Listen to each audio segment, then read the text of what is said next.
Vamos lá para mais uma aula de História com a professora Elizabeth Zanon. Aqui a gente vai ver o Brasil do começo do século XIX e também vamos fazer um passeio pelo século XIX e os principais acontecimentos no nosso país.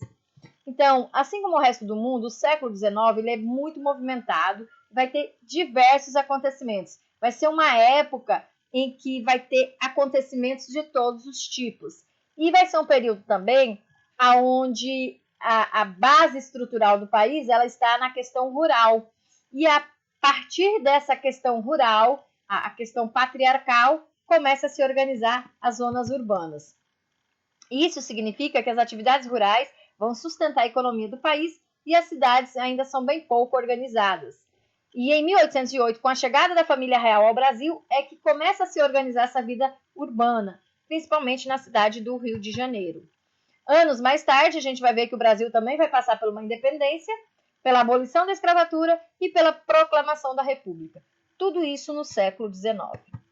Aqui tem os fatos mais importantes desta época, como se fosse uma cronologia, desde a chegada da família real portuguesa ao Brasil até a proclamação da República. Então, dê uma pausa aí no vídeo e veja certinho cada acontecimento que ocorreu dentro do século XIX. Nesse período, neste século, a população brasileira, no início dele, tem aproximadamente 4 milhões de pessoas, sendo que de brancos, pouco mais de 1 milhão, indígenas, 260 mil, negros escravizados, 2 milhões, e negros libertos ou negros nascidos livres, aproximadamente 500 mil pessoas. Aqui nós temos o mapa do Brasil desse período, do início do século XIX, onde nós temos territórios anexados, como a Cisplatina, que hoje é o Uruguai, e não temos a região do Acre, como alguns outros detalhes que você pode comparar com esse segundo mapa que é atualizado. Então aqui também você pode dar pausa no vídeo e analisar os dois mapas do Brasil e tentar entender como foi que aconteceu essas percas de território e essas anexações territoriais. O Brasil, como eu já disse, ele era um país rural, ele trabalhava tanto com a agricultura de subsistência, que era para alimentar a sua população, como a agricultura de exportação, que era para vender e obter lucros. E aí nessa agricultura de exportação a gente tem o açúcar, o algodão e o fumo, e o café, que vai passar para o século XX como sendo a grande mola propulsora da economia brasileira.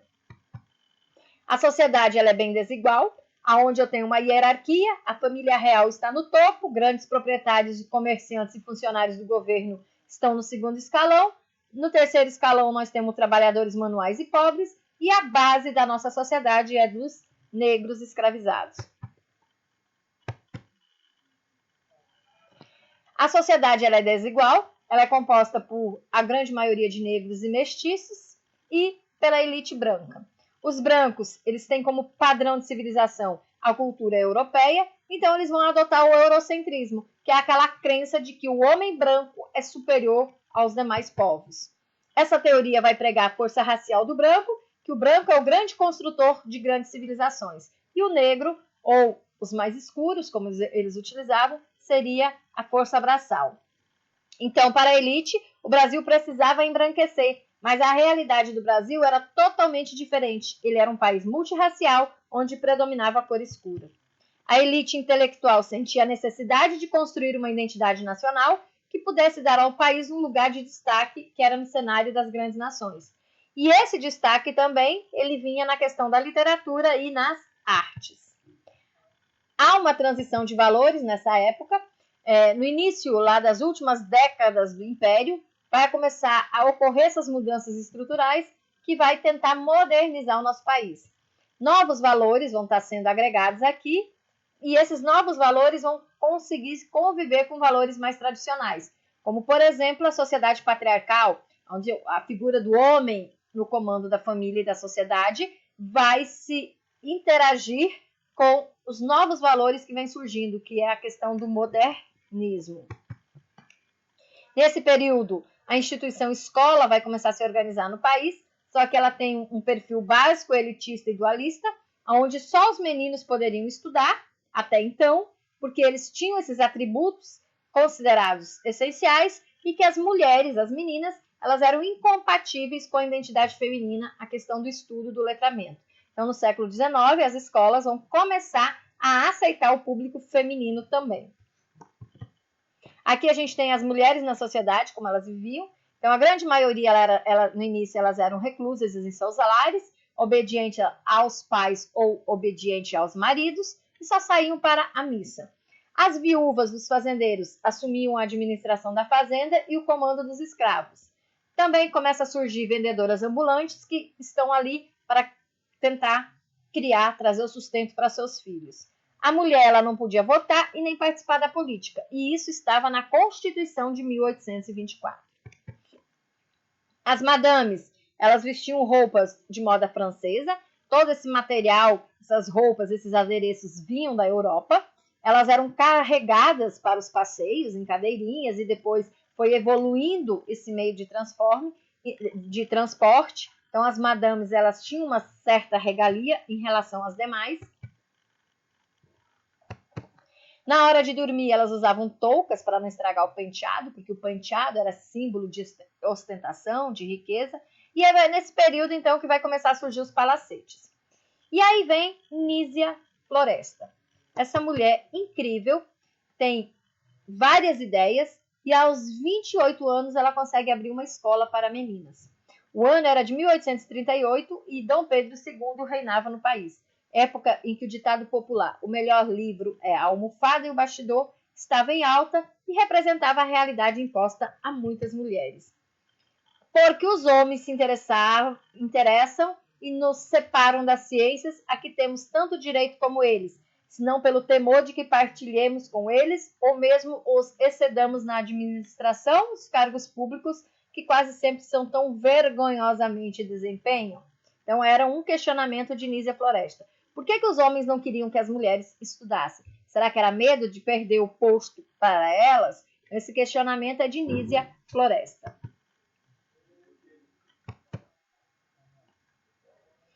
A vida das crianças no Brasil. Os meninos da elite iam para a escola aos 7 anos e só terminavam sua instrução dentro ou fora do Brasil com o diploma de doutor, que era a grande maioria voltava advogado. Para as meninas estariam reservadas as habilidades manuais e dotes sociais, ou seja, se preparar para casar, ter filhos e ser uma bela dona de casa e do lar. Crianças escravas eram desprovidas de qualquer direito desde o nascimento, nem sempre podiam ficar com a mãe, sendo vendidas mesmo bem pequenas. Apenas em 1869 foi instituída a lei que proibia a separação de famílias escravas por meio de venda, mas mesmo assim muitas vezes não era cumprida. Com cerca de 4 ou 5 anos, essas crianças ficavam reservadas, várias tarefas eram consideradas mais simples para elas fazerem. Aos 12 anos eram entregues ao trabalho mais pesado, com a devida conclusão do seu adestramento, ou seja, elas eram domadas e já poderiam ir para o trabalho. Aos 14 anos já iam trabalhar como um adulto. Nesse contexto, essas crianças cativas, quando não se eram submetidas a fatalidades como doenças ou a morte, elas eram fadadas a uma vida dura e cruel, restando-lhe apenas a esperança de conseguir a sua alforria. A vida dos escravizados do século XIX. Até a abolição da escravatura, esses escravos eram considerados mercadorias e tinham seguros de vidas para os seus proprietários, porque se eles morressem durante o transporte ou de morte natural nos engenhos, os proprietários tinham assegurado essa mercadoria. O Brasil foi um dos maiores mercados do tráfico negreiro e também um dos últimos países a abolir a escravidão. O Brasil só ficou à frente de 4 nações, ou seja, foi um dos últimos países a reconhecer que a escravidão não era necessária, que era um crime. O fluxo de escravos de diversas partes do continente foi tanto que os escravizados chegavam a compor 75% da população no Brasil. Como exemplo, a gente tem o recôncavo baiano, por exemplo, que era formado por a grande maioria de negros. A chegada deles aqui era marcada por uma certa burocracia, eles eram classificados por sexo e idade, e posteriormente eles eram enviados para o local onde se faziam os leilões, e também eles iam para os armazéns, para as alfândegas, para as regiões portuárias para serem vendidos. Como eles chegavam bem debilitados, doentes, feridos, com vermes, várias doenças, magros, para valorizar a mercadoria, eles eram limpos, tinham os cabelos e as barbas aparados e ainda passavam óleo na sua pele. eles recebiam uma boa alimentação para ganhar um aspecto mais saudável, para esconder aquela aparência depressiva, que a depressão ela era chamada de banzo, que era causada pelo sofrimento desse transporte. Então, eles davam tabaco, eles viciavam com o fumo esses negros para eles terem uma aparência mais saudável e não tão depressiva. Além dessa venda em loco, lá no local, eles eram anunciados nos jornais. Então, as buscas desses periódicos, esses anúncios, era facilmente encontrado. Postos de vendas, esses escravos, eles eram mais caros aqueles que tinham uma saúde melhor e principalmente os homens. A venda envolvia garantias, caso esse cativo adoecesse ou fugisse, num prazo de 15 dias, então o seu dono ele era ressarcido. Os escravizados eles eram assombrados pela presença dos castigos físicos e das punições públicas. Várias foram as formas de humilhação aos escravos: o tronco, o açoite, as humilhações, os ganchos no pescoço, as correntes. Então, tudo isso eram violências feitas aos cativos. A escravidão ela é um sistema que só funciona com a presença da violência. Havia distinção entre cativos domésticos e do campo. Os destinados às casas grandes viviam uma vida mais próxima dos senhores e conheciam bem o cotidiano da vida dos senhores. Por isso mesmo, houve uma delimitação bastante evidente nas casas entre as áreas sociais e as áreas de serviço. E, infelizmente, isso ainda hoje existe nos prédios, nos elevadores, a área de serviço e a área social. Essa definição ela surgiu no período da escravidão. Já os escravizados destinados ao trabalho no campo, eles levavam uma vida mais sacrificada, embora ambas as formas de trabalho fossem forçadas e de exploração. Os indígenas no início do Império. A Constituição de 1824 ela ignorou completamente a existência dos indígenas, prevalecendo uma concepção de uma sociedade brasileira como sendo homogênea, como se todo mundo fosse igual. Como consequência de tudo isso, não reconheceu a diversidade étnica e cultural do país e estabeleceu como sendo de competência das assembleias das províncias a tarefa de promover a catequese e de agrupar os índios em estabelecimentos coloniais, o que acarretou impactos significativos sobre terras ocupadas. Então, lá no início do século XX já vai se constatar que essa catequese missionária não havia conseguido converter os índios, defender seus territórios contra esses invasores e nem impedir o seu extermínio, seja em decorrência das doenças que contaminavam eles através do homem branco, ou seja pela questão das terras. A política indigenista no Brasil, ela tinha dois fatores importantes. Primeiro, era entregá-lo como trabalhador rural, ou seja, o homem indígena ele era colocado como um trabalhador rural. E também a segunda seria liberar suas terras para os imigrantes europeus. Aqui houve erro de digitação, a pressa é inimiga da perfeição. Então, primeiro eles queriam integrar esse índio como trabalhador rural e depois o segundo objetivo era libertar suas terras para os imigrantes europeus. Essa era a política indigenista no Brasil. Como eram classificados esses indígenas? Eles eram divididos entre selvagens e civilizados. Os selvagens não eram considerados cidadãos, eram considerados indivíduos tutelados, sem direitos políticos. Já os civilizados viviam em aldeamentos e tinham os mesmos direitos que os demais cidadãos.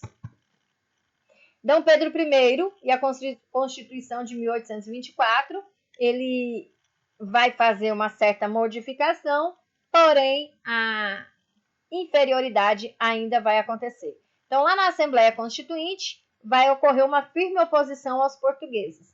E aí, com isso, eles vão desejar a redução dos poderes reais. Com a Constituição de 1824, o Brasil se torna uma nação livre e independente, a religião católica se torna oficial e as demais somente dentro de casa. Então, não era proibido praticar outras religiões, mas não poderia ser em templos, tinha que ser dentro de casa. Então, aqui a gente vê uma transição desse período, desde Dom Pedro I até a Constituição de 1824 ser outorgada. Ocorre nesse período aí do século XIX conflitos internos no Brasil, como a revogação da Assembleia Constituinte, que vai gerar atritos entre o imperador e a elite brasileira.